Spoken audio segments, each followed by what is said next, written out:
um moço da Palestina estava visitando Paris, a cidade eterna, a cidade das luzes. E ele estava simplesmente maravilhado com a beleza daquela cidade. E olhando um monumento no museu, ele viu uma moça que era a moça mais linda que ele já tinha visto em toda a sua vida. Seu coração disparou na hora. Ele esqueceu até os monumentos e as esculturas que estavam no museu e ficou olhando aquela obra de arte viva. Que mulher linda, pensou ele. E aquela moça não era palestina, nem árabe, nada. Ela era uma brasileira que também fazia turismo em Paris. Ela estava distraída. Mas tanto ele olhou para ela que de repente ela olha na direção dele. E quando ela olha para ele, coincidência ou não, ela sentiu exatamente a mesma coisa. O seu coração quase parou. Ela tentou disfarçar, porque ele estava olhando fixo para ela. Mas ela pensou, que homem lindo, o homem mais bonito que eu já vi na minha vida. Aí ela resolveu olhar. E os dois, olhos nos olhos, apesar de falar em línguas diferentes, ele falava árabe, ela falava português. Apesar da barreira do idioma, se estabeleceu entre os dois na mesma hora aquela linguagem universal do amor que só um homem e uma mulher apaixonados sabem o que quer dizer. E ele se aproximou. E ela permitiu. Não se entendiam no idioma, mas se entendiam na troca do olhar, sabe? Conseguiram dizer algumas palavras em inglês e ficaram perdidamente apaixonados. Mas quando a família do rapaz, que era muçulmana, ficou sabendo que ele estava apaixonado por uma moça brasileira e que, pior ainda, era católica, seus pais ficaram irados e brigaram com ele.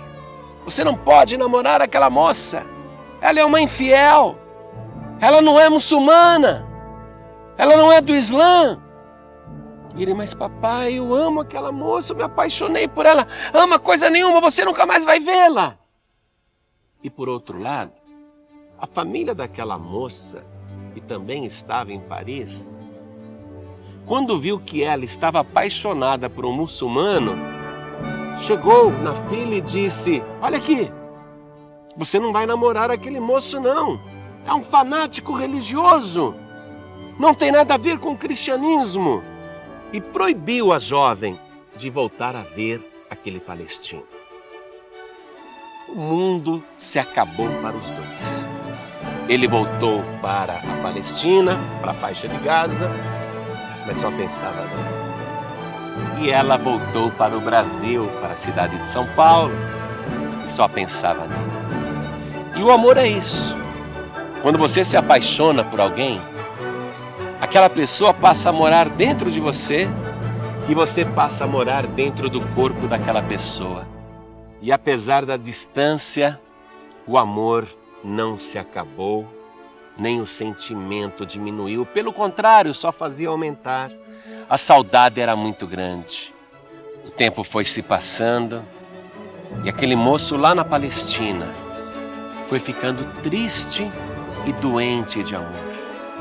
Não queria mais se alimentar, ficava só trancado no quarto, não se cuidava, foi morrendo de saudade.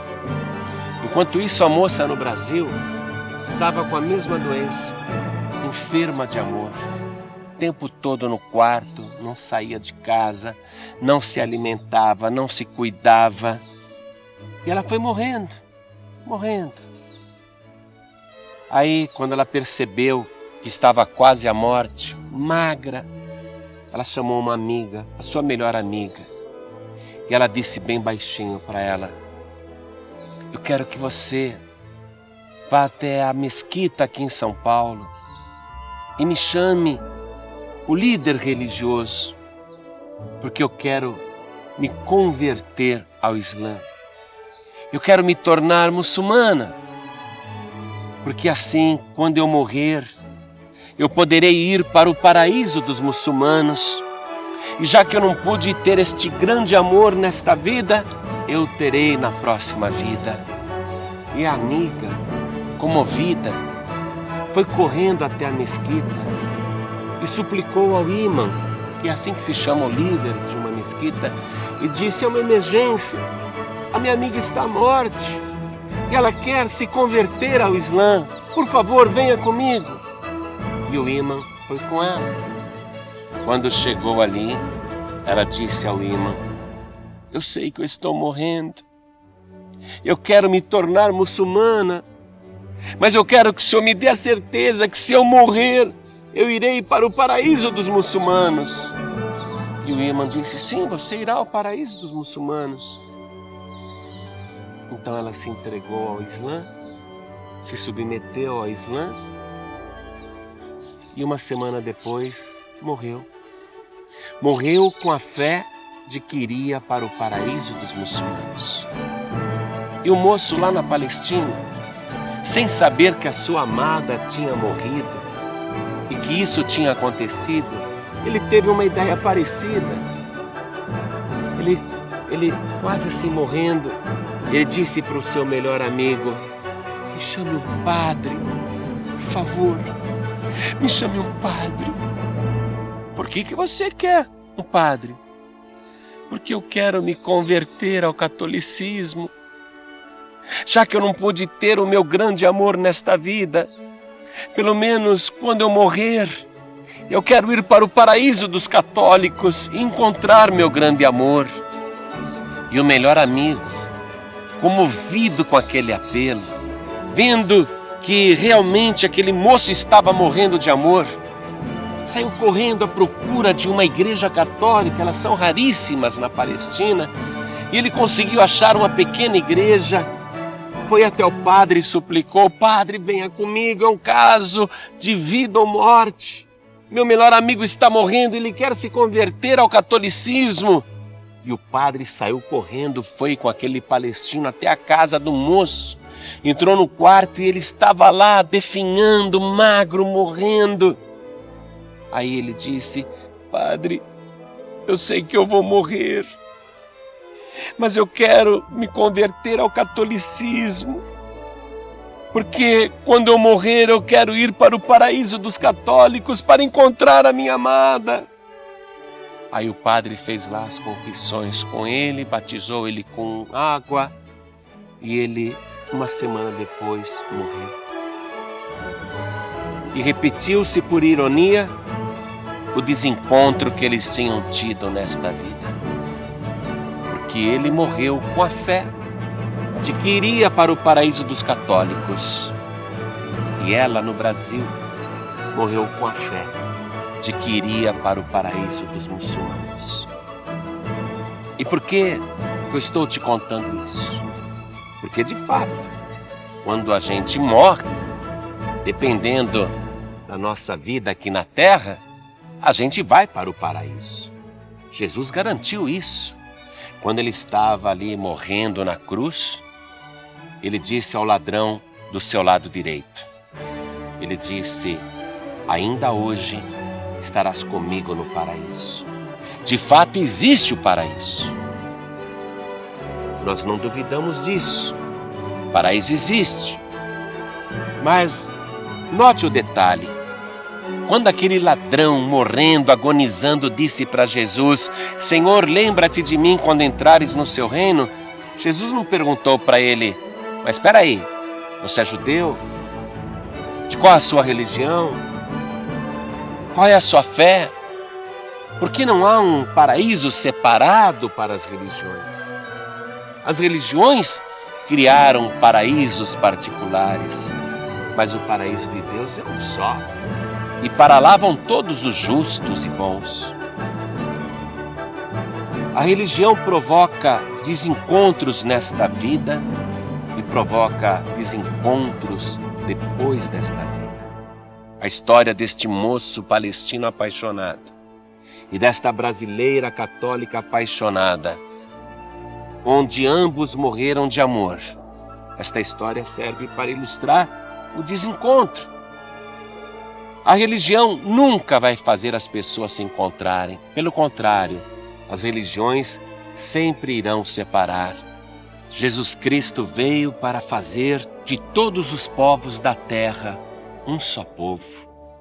Tanto que ele disse: eu sou o caminho, a verdade e a vida, e ninguém vem ao Pai a não ser por mim. Jesus é o caminho que une a humanidade, o único caminho. Mas quando ele estava aqui na terra, religiosos chegaram para ele e disseram assim: Senhor, diga-nos uma coisa. Qual é a sua opinião? Um homem era casado com uma mulher, e antes que ele tivesse filho, ele morreu e a deixou viúva. E a lei de Moisés manda que quando alguém morre sem deixar descendente, que o seu cunhado case com a viúva para gerar filhos para o morto, descendência para aquele que morreu. Então esta mulher viúva se casou com um cunhado, mas antes que ela gerasse um filho, esse cunhado morreu. Aí havia ainda mais um cunhado que também se casou com ela, mas antes que ela gerasse filho, também morreu. E assim ela foi se casando com os cunhados e todos foram morrendo sem deixar descendência. Eram 7 irmãos e por fim morreu também a mulher. Diga-nos, Senhor, na ressurreição ou lá na vida futura, de quem ela será esposa, já que todos a possuíram? Aí Jesus respondeu uma coisa que está escrita aqui no Evangelho de Mateus, capítulo 22, versículo 29. Jesus, porém, respondendo, disse-lhes: errais, não conhecendo as Escrituras, nem o poder de Deus. Porque na ressurreição nem se casam, nem são dados em casamento, mas serão como os anjos no céu. Então, quando a gente morre, a gente pode ir para o paraíso. Ou quando houver a ressurreição, a gente vai ressuscitar com o mesmo corpo, com a mesma aparência. Iremos nos reconhecer futuramente. E assim tem que ser, porque senão aquele lugar celestial seria um lugar só de pessoas estranhas. Não faria sentido. Se eu for para o paraíso e você for para o paraíso, nós vamos nos reconhecer. Mas Jesus disse: ninguém será homem ou mulher, mas todos serão como os anjos de Deus. A gente erra porque não conhece a Escritura. Às vezes nós queremos que um relacionamento, um sentimento aqui neste mundo perdure por toda a eternidade. Mas ninguém será marido de ninguém e ninguém será mulher de ninguém na vida futura, porque não haverá mais necessidade de procriação. As pessoas que estiverem ali serão eternas, nunca mais morrerão. Só existe um relacionamento aqui neste mundo que nós podemos estabelecer e que durará para sempre. Um amor eterno, um relacionamento que nunca se acabará, que é o nosso relacionamento com Deus através de Jesus Cristo. Esse nunca jamais se esgotará, nunca passará, nunca envelhecerá. Você que está nos acompanhando aqui, nesta ilustração do reino de Deus, talvez já fez juras eternas de amor. Tudo isso é bonito, é maravilhoso, mas não será assim no futuro. Você até reconhecerá sua esposa, seu marido, sua noiva, seu noivo. Se acontecer de você nesta vida morrer apaixonado, apaixonada, e encontrar aquela pessoa no paraíso, não haverá nenhum vínculo matrimonial, porque todos seremos como os anjos de Deus. Agora, já que o único relacionamento que perdurará por toda a eternidade é o nosso relacionamento com Deus, então vamos investir nesse relacionamento. Como é que você faz isso? Abrindo a tua boca, abrindo o teu coração e recebendo agora o Senhor Jesus como teu único, suficiente, exclusivo e eterno Salvador. As religiões provocam desencontros, provocam guerras, conflitos, inimizades, separações, barreiras e preconceitos. Mas Jesus Cristo, Ele veio para fazer de todos os povos da terra um só povo, o povo de Deus. Se você entregar tua vida para Jesus agora, esse relacionamento vai se estabelecer por toda a eternidade e você vai fazer parte de um pacto nupcial, onde o próprio Senhor Jesus é o noivo e a igreja a sua noiva. E aí, está procurando um amor para sempre? Um amor definitivo? Então entregue agora a tua vida para Jesus Cristo e no século futuro você vai confirmar estas palavras que Ele disse: eu sou o caminho, a verdade e a vida, e ninguém vem ao Pai a não ser por mim.